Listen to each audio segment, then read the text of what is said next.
বাংলাদেশের স্বাধীনতা দিবস উপলক্ষে ডক্টর মোহাম্মদ ইউনূসকে শুভেচ্ছা বার্তা পাঠিয়েছেন মার্কিন প্রেসিডেন্ট ডোনাল্ড ট্রাম্প ও ভারতের প্রধানমন্ত্রী নরেন্দ্র মোদি। বৃহস্পতিবার প্রধান উপদেষ্টার ভেরিফাইড ফেসবুকে পৃথক পোস্টে এসব তথ্য জানানো হয়েছে। শুভেচ্ছা বার্তায় মার্কিন প্রেসিডেন্ট ডোনাল্ড ট্রাম্প বলেন, বর্তমানে বাংলাদেশের মানুষের জন্য গণতান্ত্রিক, অর্থনৈতিক অগ্রগতি ও নিরাপত্তা সক্ষমতা তৈরির সময় এসেছে।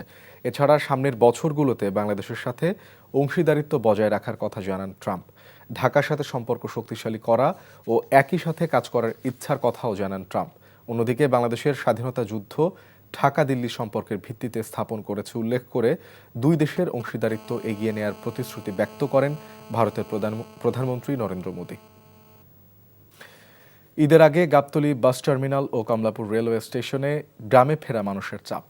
গাবতলী বাস টার্মিনালে কাউন্টার মালিকরা বলছেন, এখনও অনুভূত হয়নি সেই চিরচেনা ঈদযাত্রার চাপ। যাত্রীদের অভিযোগ নেওয়া হচ্ছে টিকিটের বাড়তি দাম। আইনশৃঙ্খলা বাহিনী বলছে, টিকিটের দাম বেশি রাখা হলে নেওয়া হবে কঠোর ব্যবস্থা। আর ঈদগামী ট্রেনের যাত্রীরা বলছেন, অনলাইন টিকিট সিস্টেম সার্ভারের উন্নয়ন জরুরি। বিস্তারিত ইফতেখার রেজার রিপোর্টে।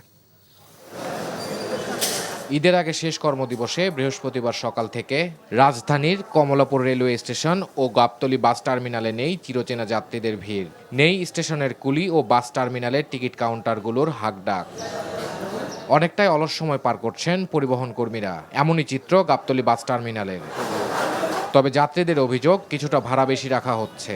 আর দূরপাল্লার বাস হওয়া সত্ত্বেও যাত্রাপথে বিভিন্ন স্থানে থেমে থেমে বাসে তোলা হয় লোকাল যাত্রী। 2-3 মাস আগে 650 করে নিয়ে গেছে, আজকে 790। 500 টাকা দিয়ে এসছে, এখন 700 টাকা। বাস তো সবসময় লোকাল হয়ে যায়, যে কোনো ব্র্যান্ডের বাসই তো সব লোকাল হয়ে যায় ঈদের সময়। তো ঈদের সময় যদি ওই যে মাঝখান থেকে লোক না উঠায়, তাহলে আমাদের জন্য একটু ভালো হয় আর কি। 3 দিন 27 দুপুরবেলা থেকে 29 তারিখ পর্যন্ত যাত্রী হবে। এদিকে ঈদগামী যাত্রীদের যে কোনো সময় তাৎক্ষণিক স্ট্রাইকিং ফোর্সের সেবা সহ 3 স্তরের নিরাপত্তা দিচ্ছে র্যাব। আমাদের যে সকল জনবহুল এলাকা রয়েছে এবং বাস স্ট্যান্ড সহ যে সকল এলাকা হতে মূলত যাত্রীরা যাতায়াত করবেন, সে সকল এলাকায় যেন কোনো ধরনের অজ্ঞান পার্টি, মলম পার্টি, ছিনতাইকারী অথবা শপিং সেন্টার যে সকল এলাকা রয়েছে সেখানে যেন সাধারণ জনগণ কোনো ছিনতাইকারী পাল্লায় না পড়েন, তার জন্য আমাদের সাদা পোশাকে গোয়েন্দা নিয়োজিত রয়েছে। এছাড়া গাজীপুর মহাসড়ক পরিস্থিতি আজও স্বাভাবিক। ঢাকা মাওয়া এক্সপ্রেসওয়েতে ঈদে ঘরমুখ যাত্রায় যানবাহন চলাচল নির্বিঘ্ন রয়েছে। আর ট্রেনের যাত্রীরা বলছেন, ঈদ যাত্রা আরও সহজ করতে ঈদ স্পেশাল ট্রেনের সংখ্যা আরও বাড়ানো উচিত। প্রয়োজন ই টিকেটিং সিস্টেমের সার্ভারের আরও উন্নয়ন। সড়ক পথে অনেক ভোগান্তি প্লাস ওখানে দুর্ঘটনারও রিস্ক থাকে, যার জন্য আমরা ট্রেনটা আর কি একটু বেশি পছন্দ করি। আমার আজ সত্যি অনেক ভালো লাগছে, কারণ আমরা 2 ঈদেই ছুটি পাই বাড়িতে যাওয়ার জন্য, সবার সাথে আনন্দে ঈদ উদযাপন করি। স্কুল কোচিং সাধারণত সেভাবে বন্ধ থাকে না, আমরা ব্যস্ত থাকি। ট্রেনের যদি সংখ্যা বাড়ানো যেত বা বগি যদি বাড়ানো যেত, তারও কমফোর্টেবল হতো। নির্ধারিত সময়ের 5 থেকে 10 মিনিট দেরিতে স্টেশনের প্ল্যাটফর্ম ছেড়ে যাচ্ছে আন্তনগর সব ট্রেনগুলো। এদিকে পাটুরিয়া ঘাটেও নেই কোনো ভোগান্তি। সবশেষে আপন ঠিকানায় ফিরতে পেরে উচ্ছ্বসিত সব বয়সের যাত্রীরা। Iftekhar Reza, NTV news, Dhaka. এমনিতেই তীব্র যানজট, ঝুঁকিপূর্ণ বাইপাইল সড়ক সহ সাভারের বিভিন্ন পয়েন্ট, তার উপর ঈদযাত্রায় চরম ভোগান্তির কারণ হয়ে দাঁড়িয়েছে এলিভেটেড এক্সপ্রেসওয়ে প্রকল্পের কাজ। একদিকে খানাখন্দ আর সরু রাস্তা, অন্যদিকে আইনশৃঙ্খলা বাহিনীর সদস্যদের ঢিলে ঢালা কার্যক্রম ঈদে ঘরমুখ যাত্রীদের ভোগান্তির সংখ্যাকে বাড়িয়ে তুলেছে শতগুণে। আরও জানাচ্ছেন জাহিদুর রহমান। ঈদের ছুটি শুরুর আগেই চাপ বাড়তে শুরু করেছে সাভারে সড়ক মহাসড়কে। তবে ঢাকা আশুলিয়া এলিভেটেড এক্সপ্রেসওয়ে নির্মাণ কাজ চলায় সরু রাস্তা আর খানাখন্দের কারণে 5 মিনিটের পথ পাড়ি দিতে সময় লাগছে 20 থেকে 50 মিনিট। 20 মিনিটের রাস্তা আসলাম 3 ঘন্টায়। যখন গার্মেন্টসগুলো ছুটি হয় তখন আরও বেশি জ্যামটা আরও বেশি লাগে। রাস্তার কাজ চলতেছে, যার কারণে যানজট সবসময় থাকেই। আশুলিয়ার বাইপাইল আবদুল্লাপুর মহাসড়কের এই দুর্ভোগের চিত্র নিত্যদিনের। উন্নয়ন কাজ শেষ না হওয়া পর্যন্ত সইতে হবে এমন ভোগান্তি। নির্মূল করা সম্ভব না, ডেভেলপমেন্ট কাজ চালিয়ে ডেভেলপমেন্ট শেষ হলে ইনশাল্লাহ নির্মূল হবে। তো আমরা সেই কারণে যতটুকু মিনিমাইজ করতে পারি সেটা আমরা চেষ্টা করব। এই পরিস্থিতিতে দ্রুত সংস্কারের পাশাপাশি ঈদ যাত্রা নির্বিঘ্ন করতে নানা উদ্যোগের কথা জানিয়েছে পুলিশ। এখন যেহেতু রাস্তায় আমাদের যৌথ বাহিনী আছে, সবাই মিলে সমন্বিতভাবে একটা উদ্যোগ আমরা নিয়েছি, যে উদ্যোগের কারণে যানজট কমে আসবে এবং মানুষের ঈদ যাত্রা সহনীয় হবে। যাত্রীদের দুর্ভোগ লাঘবে আইনশৃঙ্খলা বাহিনীর সদস্যদের তৎপরতার আহ্বান সড়ক ব্যবহারকারীদের। Jahidur Rahman, NTV news, Savar, Dhaka. বড় ছেলে তারেক রহমানের বাসায় চিকিৎসকদের তত্ত্বাবধানে এবং পরিবারের সদস্যদের সাথে এখন অনেকটাই সুস্থ রয়েছেন বিএনপি চেয়ারপারসন বেগম খালেদা জিয়া। ঈদের পর দেশে ফেরার সম্ভাবনা আছে বেগম জিয়ার। বাংলাদেশ জাতীয়তাবাদী যুবদল যুক্তরাজ্য শাখার আয়োজনে ইফতার ও দোয়া মাহফিলে সাংবাদিকদের প্রশ্নের জবাবে একথা বলেন বিএনপির স্থায়ী কমিটির সদস্য ও বেগম খালেদা জিয়ার ব্যক্তিগত চিকিৎসক ডাক্তার জাহিদ হোসেন। শারীরিক এবং মানসিকভাবে উনি অনেকটাই আগের সে স্থিতিশীল অবস্থায় আছেন। ওনার দুই পুত্রবধূ ডাক্তার জুবাইদা রহমান, সৈয়দা শামিলা রহমান এবং তাদের যে 3 কন্যা অর্থাৎ ব্যারিস্টার জাইমা রহমান, জাহিয়া রহমান এবং জাফিরা রহমানের ওনাদের তত্ত্বাবধানে উনি আগের চেয়ে অনেকটা সুস্থ আছে ইনশাআল্লাহ। রমজান তো প্রায় শেষ, ঈদ উল ফিতর খুবই কাছে, কাজে ঈদ তো উনি ইনশাআল্লাহ এখানেই করবেন এবং ঈদের পরবর্তীতে চিকিৎসকদের পরামর্শক্রমে উনি দ্রুত বাংলাদেশে ফেরত যাবেন ইনশাআল্লাহ। ভারপ্রাপ্ত চেয়ারম্যান অবশ্যই দেশে যাবেন এবং উনিও হয়তো সহসাই দেশে যাবেন, সেটি আপনারা শুনতে পাবেন, দেখতে পাবেন। এবারে খেলার খবর, ফুটবল। টানা 10 দিন বাংলাদেশ মাতিয়ে নিজ ক্লাব শেফিল্ড ইউনাইটেডে ফিরছেন তারকা ফুটবলার হামজা চৌধুরী। সকালে ম্যানচেস্টারের উদ্দেশ্যে ঢাকা ছাড়েন এই মিডফিল্ডার। বাংলাদেশ জার্সিতে অভিষেক ম্যাচ খেলে গতকাল বিকেলে দলের সঙ্গে ভারত থেকে দেশে ফেরেন হামজা। সবাই যে যার মতো করে যোগ দেবেন নিজ ক্লাবের ক্যাম্পে। তবে হামজার জন্য লড়াইটা কঠিনই। শনিবার কাভেন্টির বিপক্ষে ম্যাচ খেলবে তার ক্লাব শেফিল্ড ইউনাইটেড। ম্যাচের আগে দলে যোগ দিতে দ্রুততম সময়ের মধ্যেই দেশ ছাড়লেন হামজা চৌধুরী। এর আগে গত 10 দিনের সফরে বাংলাদেশের ফুটবলকে চাঙ্গা করে দিয়ে গেছেন এই মিডফিল্ডার। ফরওয়ার্ডদের ব্যর্থতায় হতাশা থাকলেও এশিয়ান কাপ বাছাইয়ে ভারত থেকে 1 পয়েন্ট নিয়ে ফিরেছে বাংলাদেশ। জুনে ঘরের মাঠে সিঙ্গাপুরের বিপক্ষে ম্যাচ খেলবে লাল সবুজের দল। সেই ম্যাচে হামজা চৌধুরীকে দেখার অপেক্ষায় থাকবে এদেশের ফুটবল ভক্তরা।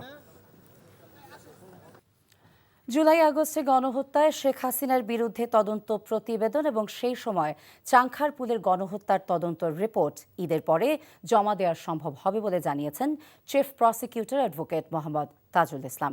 দুপুরে সাংবাদিকদের প্রশ্নের জবাবে তিনি বলেন, ট্রাইব্যুনালের তথ্য আসামিদের আগে ভাগে জানানোর বিষয়ে ট্রাইব্যুনালেরই কেউ জড়িত থাকতে পারে। তিনি আশা প্রকাশ করে বলেন, আদালতের চূড়ান্ত প্রতিবেদন জমা হবার পরেই গণহত্যার বিচারিক প্রক্রিয়া পুরো দমে শুরু হবে। বৈষম্য বিরোধী আন্দোলনে আশুলিয়ায় হত্যার পর 6 জনের লাশ পোড়ানোর ঘটনায় আটক 2 আসামিকে বৃহস্পতিবার হাজির করা হয় ট্রাইব্যুনালে। শুনানি শেষে 28 এপ্রিল তদন্ত প্রতিবেদন দাখিলের দিন ধার্য করে ট্রাইব্যুনাল।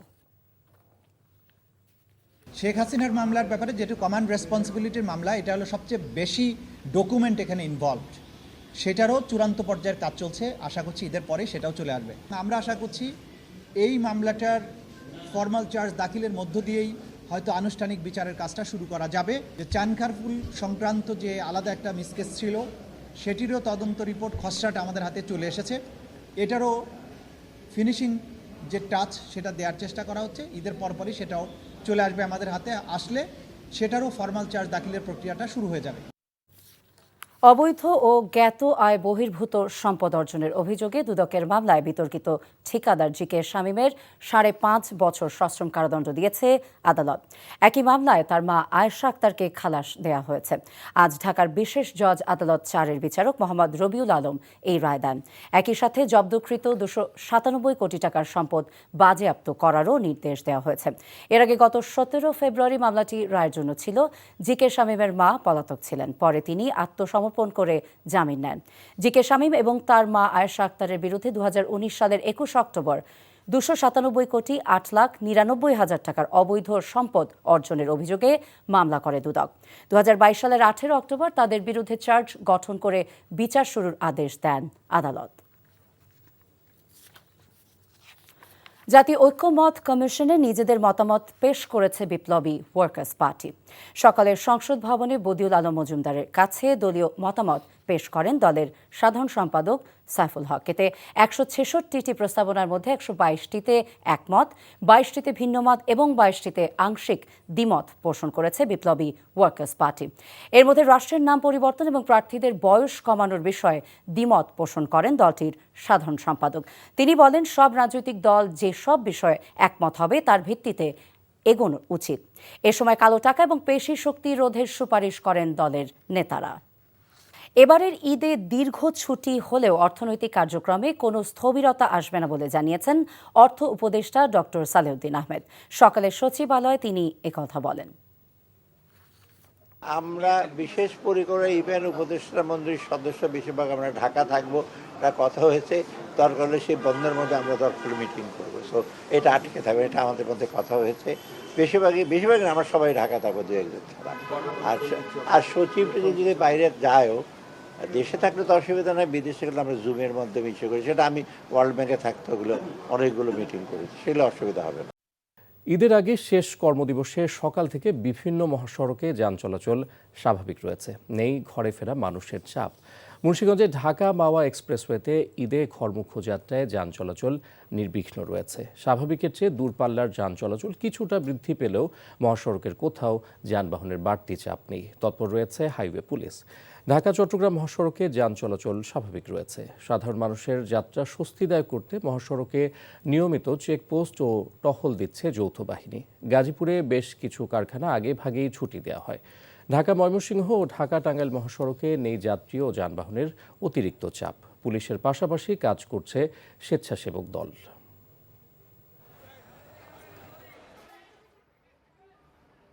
এই ঘরমুখী মানুষের যাত্রাকে স্মুথ করার জন্য, সেভ করার জন্য আমরা এই ট্রাকগুলোকে এই কয়েকদিন আমরা ডাইভার্ট করে দিব, অন্যদিকে যাবে। আর গাড়িগুলোকে যেন চাকা ঘুরে এবং কেউ যেন এখানে পার্কিং করে না রাখে, সেই ব্যবস্থা আমরা করছি। ঢাকা দক্ষিণ সিটি কর্পোরেশনের মেয়র ঘোষণা করা হয়েছে বিএনপি নেতা ইশরাক হোসেনকে। আর 2020 সালে শেখ ফজলে নূর তাপসের বিজয়ী ফল বাতিল করেছেন আদালত। নির্বাচনী ট্রাইব্যুনালের বিচারক মোহাম্মদ নুরুল ইসলাম এ রায় দেন। 2020 সালের 1 ফেব্রুয়ারি অনুষ্ঠিত দক্ষিণ সিটি কর্পোরেশন নির্বাচনে বিএনপি প্রার্থী ইশরাক হোসেন ভোটে কারচুপির অভিযোগ এনে মামলা দায়ের করেন। পরে আজ এ মামলার রায় দেন আদালতে। এতে শেখ তাপসের ফল বাতিল করে ইশরাক হোসেনকে মেয়র ঘোষণা করেন নির্বাচনী ট্রাইব্যুনাল। এর আগে গত বছরের 19 আগস্ট শেখ ফজলে নূর তাপস ও আতিকুল ইসলাম সহ 12 সিটি কর্পোরেশনের মেয়র অপসারণ করে সরকার। লক্ষ্মীপুরে 3তলা বাণিজ্যিক ভবন সহ 4 কোটি টাকার সম্পত্তি দখলের মামলায় ব্যবসায়ী আনোয়ার হোসেন সহ 41 জনকে গ্রেফতার করা হয়েছে। দুপুরে তাদেরকে লক্ষ্মীপুর আদালতে সোপর্দ করে পুলিশ। এর আগে বুধবার ভোরে লক্ষ্মীপুর পৌরসভার মধ্য বাঞ্ছানগর এলাকার ওই ভবন থেকে পুলিশ অভিযান চালিয়ে তাদের গ্রেফতার করে। পুলিশ জানায়, বুধবার বহিরাগত লোকজন নিয়ে শহরের মধ্য বাঞ্ছানগর এলাকায় সেন্ট মার্টিন কমিউনিটি সেন্টারের ভবনটি দখল করে অভিযুক্তরা। রাতেই ভুক্তভোগী ব্যবসায়ী মোহাম্মদ মাইনুদ্দিন বাদী হয়ে সদর মডেল থানায় স্থানীয় ব্যবসায়ী আনোয়ার সহ 4 জনের নাম উল্লেখ ও অজ্ঞাত 49 জনকে আসামি করে মামলা দায়ের করেন। পবিত্র ঈদ উল ফিতর উপলক্ষে নৌপথে সার্বিক নিরাপত্তায় কাজ করছে বাংলাদেশ কোস্টগার্ড।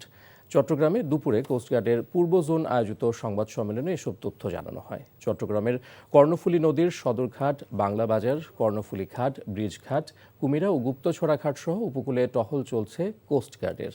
একই সাথে কক্সবাজার 6 নম্বর ঘাট ও বিআইডব্লিউটিএ ঘাট, মহেশখালীর আদিনাথ মন্দির ঘাট, কুতুবদিয়ার মগনামা ঘাট, বড়খোপ ঘাট ও দরবার ঘাট সহ গুরুত্বপূর্ণ লঞ্চ খেয়া ও ফেরিঘাটগুলোতে জননিরাপত্তা প্রদানের লক্ষ্যে ঈদ পরবর্তী সময় পর্যন্ত অব্যাহত থাকবে বলে জানায় কোস্টগার্ড। পাবনায় মুক্তিযোদ্ধাদের সম্মাননা অনুষ্ঠানে বিএনপির প্রতিষ্ঠাতা শহীদ রাষ্ট্রপতি জিয়াউর রহমানকে স্বাধীনতার ঘোষক বলায় ভুয়া স্লোগান দেওয়ার অভিযোগ উঠেছে আওয়ামী লীগপন্থী মুক্তিযোদ্ধাদের বিরুদ্ধে। সম্প্রতি এর একটি ভিডিও ভাইরাল হয়। প্রত্যক্ষদর্শীরা জানান, মঙ্গলবার পাবনা শিল্পকলা একাডেমিতে স্বাধীনতা দিবস উপলক্ষে মুক্তিযোদ্ধাদের সম্মাননা অনুষ্ঠানে বক্তব্য রাখেন জেলা বিএনপির সদস্য সচিব অ্যাডভোকেট মাকসুদুর রহমান। এ সময় তিনি শহীদ প্রেসিডেন্ট জিয়াউর রহমানকে স্বাধীনতার ঘোষক বললে আওয়ামীপন্থী মুক্তিযোদ্ধারা প্রতিবাদ করে ভুয়া স্লোগান দেন। এক পর্যায়ে চলে যান মাকসুদ। তিনি অভিযোগ করেন, সেখানে পতিত সরকারের দোসররা ঢুকে অনুষ্ঠান নষ্ট করার ষড়যন্ত্র করছিল।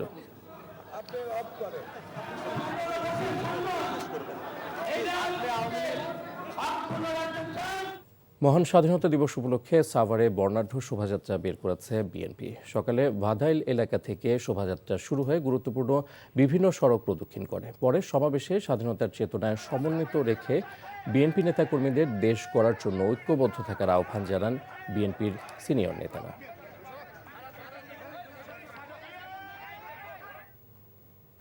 হাতির আক্রমণ থেকে রক্ষা ও সমাধানের দাবিতে চট্টগ্রামে সড়ক অবরোধ করে বিক্ষোভ করেছেন এলাকাবাসী।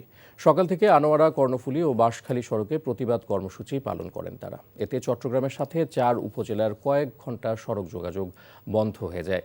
কেপিজেড বনাঞ্চল থাকা বন্য হাতি বিভিন্ন সময় লোকালয়ে ঢুকে মানুষের ঘরবাড়িতে তাণ্ডব চালায়। সম্প্রতি হাতির আক্রমণ বেড়ে যাওয়ায় উদ্বিগ্ন স্থানীয়রা। প্রশাসন কার্যকর ব্যবস্থা নিচ্ছে না বলে অভিযোগ বিক্ষোভকারীদের। তারা জানায়, দীর্ঘ কয়েক বছরে হাতির আক্রমণে কর্ণফুলী ও আনোয়ারায় 30 জনের মৃত্যু এবং আহত হন 2 শতাধিক। নারায়ণগঞ্জে সেবামূলক একটি সংগঠনের পক্ষ থেকে অসহায়, দুস্থ ও সুবিধা বঞ্চিত কয়েক হাজার নারী, পুরুষ ও শিশুদের মাঝে ঈদ সামগ্রী দেওয়া হয়েছে। সকালে নারায়ণগঞ্জের নিতাইগঞ্জে অবস্থিত ভালো সেন্টার ভবনে 2000 পথ শিশু, দুস্থ নারী, পুরুষদের মাঝে এই ঈদ সামগ্রী বিতরণ করেন বিশিষ্ট সমাজসেবক আলী আকবর বাবু। এছাড়া পথ শিশুদের মাঝে বিভিন্ন খেলনা বিতরণ করা হয়। পর্যায়ক্রমে পুরো নারায়ণগঞ্জে এমন কার্যক্রম চালিয়ে যাওয়ার ঘোষণা দেন সংগঠনের সভাপতি শাহরিয়ার রহমান।